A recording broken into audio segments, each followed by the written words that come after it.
Interpolation के अंदर आज हम कर रहे हैं फैक्टोरियल रिप्रेजेंटेशन।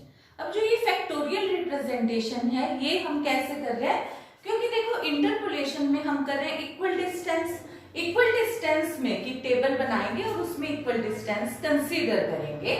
और जब हमने इक्वल डिफरेंस कंसीडर किया है तो हमने इक्वल डिस्टेंस h कंसीडर किया है। तो अगर मैं यहाँ पे देखो ये जो रिप्रेजेंटेशन है एक्स आर, ये मैंने फैक्टोरियल रिप्रेजेंटेशन में लिया है विद डिग्री r, ठीक है। तो इसको मैंने जब लिखा तो ये फैक्टोरियल में ये हम ऐसे लिखेंगे x minus h x minus 2h up to कहां तक ये जाएगी value x minus r minus 1 into h type तक जाएगी। अगर ये r है तो हम कहां तक माइनस करेंगे, r माइनस 1 इंटू h तक हम माइनस करेंगे। अब देखो h यहाँ पे क्या है, इक्वल डिफरेंस है। अब मैंने h की जगह पे 1 यूज कर लिया, तो यही जो मेरी फैक्टोरियल रिप्रेजेंटेशन है ये अब क्या बन गई x minus 1 x minus 2 up to so on x minus r minus 1 बन गई। अब इसके बाद देखो अब ये जो वैल्यू है, क्योंकि मैंने इसमें अगर मैं अब इसमें xn लिख देती हूँ r की जगह पे n, तो ये वाली वैल्यू मेरे पास r प्लस 1 तक, तो ये वाली डिग्री मेरे पास x से स्टार्ट हुई x minus 1 x minus 2 up to x minus r plus 1। तो ये इसकी डिग्री मेरे पास अगर मैं देखती हूँ तो मुझे पता लगता है कि इसकी डिग्री r है। इसी तरीके से xn है तो वो उसकी पोलिनोमियल की डिग्री, क्योंकि ये देखो यहाँ फैक्टोरियल है, अब ये पोलिनोमियल में कन्वर्ट हो गया। अब जब ये पोलिनोमियल में कन्वर्ट हुआ तो इसकी डिग्री अब कितनी हो गई r। अगर xn है तो उसकी डिग्री कितनी हो जाएगी, n हो जाएगी। और लीडिंग कोफिशिएंट भी हमने ऑब्जर्व किया कि इसमें लीडिंग कोफिशिएंट इनका यूनिटी है। तो इसी तरीके से अगर अब मैं इसका nth डिफरेंस ले लेती हूं, तो मैंने डेल्टा n xn किया, तो मुझे पता है कि जब मैं nth डिग्री का डिफरेंस करती हूँ तो मेरे पास लास्ट रिजल्ट बचता है n फैक्टोरियल hn। हमने जब आर्टिकल किया था तो साथ में हमने an भी लगाया था। an क्या था, वो लीडिंग कोफिशिएंट का कांस्टेंट था। अब यहाँ पे मैंने लीडिंग टर्म का कोफिशिएंट कितना कंसीडर किया हुआ है 1, तो इसलिए मैंने इस बार an या a नोट जो भी कोई और कांस्टेंट इसके साथ नहीं रखा। मेरे पास अब कितना आ गया n फैक्टोरियल hn, और क्योंकि डिग्री n है तो n ही मैं डिफरेंस ले सकती हूँ। और जैसे ही मैंने n प्लस 1 डिफरेंस लिया तो वो क्योंकि कांस्टेंट का डिफरेंस है तो वो कितना हो गया, 0 हो गया। इसी तरीके से अब मेरे पास अगर मैं h की वैल्यू 1 कंसीडर कर लेती हूँ तो ये वाली वैल्यू मेरे पास कितनी में आ गई, difference nth difference of xn will be equal to n factorial into 1। अब देखो अगर मेरे को एक सिंगल डिफरेंस लेना है, फर्स्ट डिफरेंस भी मैं डिस्कस कर लेती हूँ। तो यहाँ पे क्योंकि ये तो मैंने nth कर दिया, फर्स्ट डिफरेंस में xn है तो ऑब्वियसली मैंने कितना यूनिट डिफरेंस कंसीडर किया हुआ है, डिफरेंस टोटल 1 के अकॉर्डिंग कर रही हूँ। तो यहाँ पे ये वाली वैल्यू बन गई x plus 1 raise to power n, क्योंकि हम लेते हैं f of a plus h minus f of a, तो उसके अकॉर्डिंग ये रिजल्ट मेरे पास आ गया। x प्लस 1 n है, तो इसको मैं कहाँ से स्टार्ट किया, x प्लस 1 कहाँ तक मुझे लेकर जाना है, मेरे को लेके जाना है यहाँ पे n है तो मेरे को n माइनस 1 तक, क्योंकि r है तो मैंने कहाँ तक लेकर देना है, r माइनस 1 तक, r माइनस 1। तो यहाँ पे मेरे पास n माइनस 1 ये रिजल्ट बना, क्योंकि n है तो n माइनस 1 कहाँ से स्टार्ट किया, प्लस 1 और वो ब्रैकेट वाला माइनस 1 बन के कितना हो गया, x माइनस n प्लस 2। यहाँ तक मेरे पास ये इसके फैक्टर्स बनेंगे। इसी तरीके से जो नेक्स्ट है ये क्योंकि x से स्टार्ट हुआ है, ये x minus 1 up to x minus n plus 1 तक के इसके फैक्टर्स बनेंगे। अब यहाँ से मैंने x minus 1 plus up to so on x minus n plus 2 common ले लिया। यहाँ पे मेरे पास फिर क्या चीज आया, x प्लस 1 और इधर से x माइनस n प्लस 1 आ गया। इनको कंबाइन किया तो ये x और 1 कट गया और ये रिजल्ट इसके साथ मेरे पास क्या रह गया, सिर्फ ये एक कांस्टेंट n और आ गया। इधर से मेरे पास क्या बन गया, n x से स्टार्ट हुआ n x n +2 तक।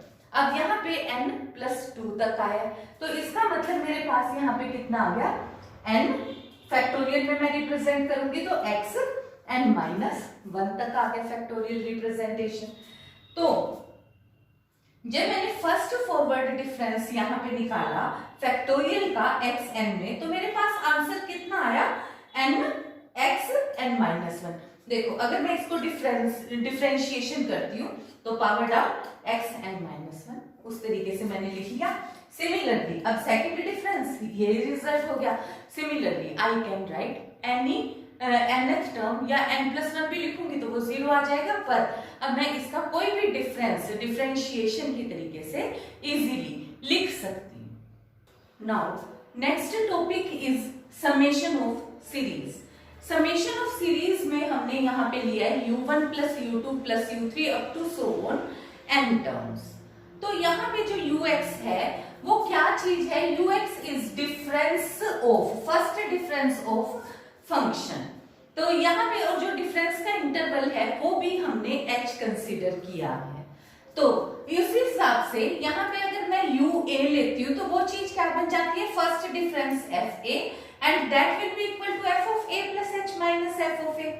Similarly, u a plus h will be equal to difference of f of a plus h, that is f of a plus 2h minus f of a plus h, and so on f of a plus n minus 1h will be equal to difference of, यहाँ से क्या हो गया, ये f of a plus n minus 1 into h, that is f of a plus n h minus f of a plus n minus 1h। अब अगर मैं इनको वर्टिकली ऐड कर देती हूँ तो उसके साथ मेरे पास क्या हुआ, ये देखो ये इस तरीके से कट जाएगा, यहाँ वाली टर्म यहाँ से कटेगी, यहाँ वाली यहाँ से, मेरे पास एक तो बच जाएगी f of a plus n minus n h term और एक यहाँ से minus f of a term. ये दो टर्म मेरे पास सीरीज में बच जाएंगी। तो अब मैंने सम किसका किया, देखो सम किया है मैंने डिफरेंसेस का, सम ऑफ डिफरेंसेस, और रिजल्ट मेरे पास क्या चीज आ गई, f of a plus nh minus f of a आ गया। और ये मेरे पास अगर मैं a की जगह पे 1 और h की जगह पे 1 यूज कर लेती हूँ तो ये सीरीज मेरे पास u1 plus u2 plus un will be equal to f of n+1 minus f of 1 बन जाती है। और ये चीज अब मुझे पता है कि ये वाली वैल्यू मेरे पास समेशन ऑफ ux के इक्वल है, where x is running from 1 to n। और ये रिजल्ट मेरे पास किसके इक्वल हो गया, जैसे हम इंटीग्रेशन जब करते हैं तो इंटीग्रेशन में ये डेफिनेट इंटीग्रल की टर्म है जिसमें कि हमारे पास ये रिजल्ट आता है, और यहाँ पे f of x पे हम लिमिट क्या पुट करते हैं, देखो n+1 पुट किया और 1 पुट किया, तो ये definite integral which is the definite integral. तो यहाँ से अब मैं फिर भी चेक कर लेती हूँ, देखो समेशन ऑफ फैक्टोरियल रिप्रेजेंटेशन में मैंने x किया, अगर मैं देखो इसका इंटीग्रेशन करती हूँ, समेशन है और फैक्टोरियल रिप्रेजेंटेशन है, जैसे फैक्टोरियल को मैंने क्या कहा, डिफरेंस टेबल के अकॉर्डिंग ही पॉलिनोमियल मैंने कंस्ट्रक्ट की थी, तो ये इसका इंटीग्रेशन करूंगी तो 1/2 x स्क्वायर आएगा। फैक्टोरियल में ये रिजल्ट कितना हो गया, 1/2 x है, और क्योंकि दो टर्म्स x -1 तक आएगा मेरे पास रिजल्ट। अब इसमें मैंने लिमिट कहां से कहां तक पुट करनी है, देखो जब मेरे पास 1 से n है तो मैंने n+1 -1 पुट करना है। लिमिट कहां से कहां तक पुट करिए, 1 से n+1, ठीक है, ऊपर n+1 है नीचे 1 है, तो मैंने यहाँ पे 1 और n+1 पुट किया। जब मैंने n+1 पुट किया तो ये रिजल्ट मेरे पास क्या आ गया, n+1, ये वाली रिजल्ट बन गई n, ये बन गया n+1/2, और ये जब 1 पुट किया तो ये 0, ठीक है, तो वो मेरे पास रिजल्ट आ गया। सिमिलरली मुझे पता है ना कि समेशन का यही रिजल्ट होता है, इसी तरीके से x² का रिजल्ट निकालूं तो x² मैंने फैक्टोरियल रिप्रेजेंटेशन में कर दिया, 1/3 x³ running from 1 to n+1। अब n+1 है और क्यूब है तो यहाँ पे फैक्टोरियल में मैंने 3 टर्म्स लिखी, 3 टर्म्स लिख के n+1 पुट किया तो ये बन गया n+1, ये बन गया n, ये बन गया n-1, और यहाँ पे जब मैंने 1 पुट किया तो ये बन गया 0, तो वो मेरे पास रिजल्ट आ गया। तो इससे मैंने क्या कंक्लूड किया कि डिफरेंस टेबल में अगर मैं समेशन लेती हूँ तो that will be equal to integration. अब देखो ये जो क्वेश्चन है ये हमारे पास फैक्टोरियल रिप्रेजेंटेशन से रिलेटेड क्वेश्चन है। इसमें हमारे को एक्सप्रेस करना है y, एक ये पॉलिनोमियल हमें दे दिया of degree 3 in factorial notation and hence show that third forward difference y is equal to 12। ये हमें प्रूव करना है। तो देखो सबसे पहले तो मेरे पास यहाँ पे y है, इसको मुझे फैक्टोरियल नोटेशन में रिप्रेजेंट करना है। मुझे पता है ये क्यूबिक इक्वेशन है, तो ऑब्वियसली मेरे पास फैक्टोरियल भी कितने रिप्रेजेंटेशन में होगा, ऑफ डिग्री 3। तो मैंने इसको यहाँ पे मैंने कंसीडर कर लिया कि let y is equal to 2। यहाँ पे मैंने इसको x क्यूब में बदल दिया, यहाँ x स्क्वायर, यहाँ x और यहाँ d। मैंने इसको एक फैक्टोरियल रिप्रेजेंटेशन में लिख लिया। अब क्योंकि लीडिंग कोफिशिएंट तो मेरे पास चॉइस है, मैं चाहूं तो a भी लिख सकती थी, यहाँ पे मैं 2 की जगह a यूज कर सकती थी, पर क्योंकि अपने को ये देखो आइडिया है कि लीडिंग टर्म 2 है, तो मैंने यहाँ पे लीडिंग टर्म 2 ही ले ली, पर बाकी कॉन्स्टेंट्स मैंने सारे चेंज कर दिए, b, c और d यूज कर लिए और इसको एक फैक्टोरियल फॉर्म में लिख लिया।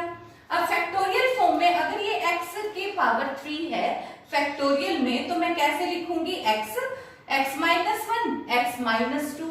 सिमिलरली ये 2 फैक्टोरियल x2, तो ये x माइनस 1, ये सिंपल cx और वो लास्ट कांस्टेंट। अब देखो मेरे को पता है कि ये पॉलिनोमियल और ये पॉलिनोमियल तो सेम ही है, क्योंकि इसी को मैंने फैक्टोरियल रिप्रेजेंटेशन में लिखा है, तो मैंने इन दोनों को कंपेयर कर दिया।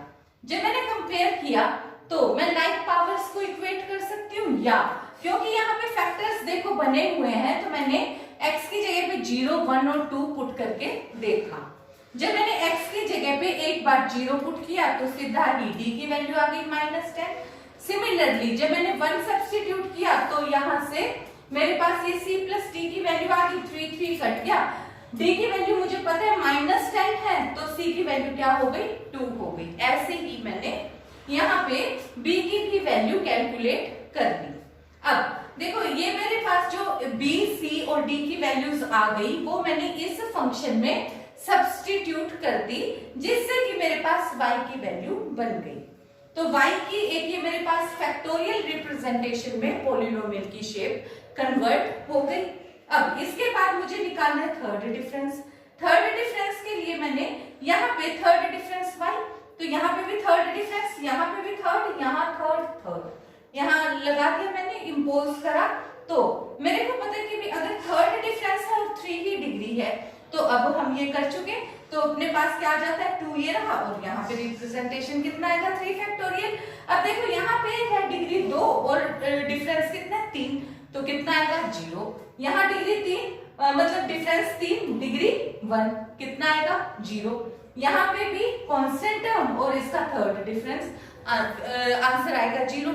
तो इनको तो मुझे कैलकुलेट करने की जरूरत ही नहीं, सीधा 0 लिखा और इसकी वैल्यू 3 फैक्टोरियल हो गया 6 इंटू 2 इज इक्वल टू 12, और यही हमें प्रूव करना था। Now this question is related to integration. तो अब इस क्वेश्चन में हमारे को एक फंक्शन दिया है, obtain function whose first difference is, first difference दिया हुआ है और हमारे को फंक्शन फाइंड आउट करना है। हमें पता है कि डिफरेंस का मतलब तकरीबन डिफरेंशिएशन हो गया, और अगर हम उसका फंक्शन ऑब्टेन कर रहे हैं तो डिफरेंस का हमें इंटीग्रेशन करना पड़ेगा। हमने फैक्टोरियल रिप्रेजेंटेशन में पॉलिनोमियल फाइंड आउट किया है, उसके बाद हम उसे इंटीग्रेट भी कर सकते हैं। तो इस क्वेश्चन में सबसे पहले तो मुझे फर्स्ट डिफरेंस दिया हुआ है, तो मैंने यहाँ फर्स्ट डिफरेंस लिख लिया, ये गिवन है। इस फर्स्ट डिफरेंस को मैंने फैक्टोरियल नोटेशन में रिप्रेजेंट कर दिया। उसके लिए मैंने क्या किया, ऑब्वियसली लीडिंग टर्म मैंने सेम रख ली 9x², और ये कॉन्स्टेंट्स चेंज कर दिए, ax प्लस b यूज कर लिया। अब ये मेरी जो पॉलिनोमियल है, ये पॉलिनोमियल इसके बिल्कुल इक्विवेलेंट हो गई, क्योंकि दोनों ही फर्स्ट डिफरेंसेस हैं। उसके अकॉर्डिंग ये मेरे पास 9 फैक्टोरियल खोला तो x minus 1 plus ax plus b हो गया। x की जगह मैंने 0 और 1 पुट किया, तो मेरे पास a और b की वैल्यू आ गई।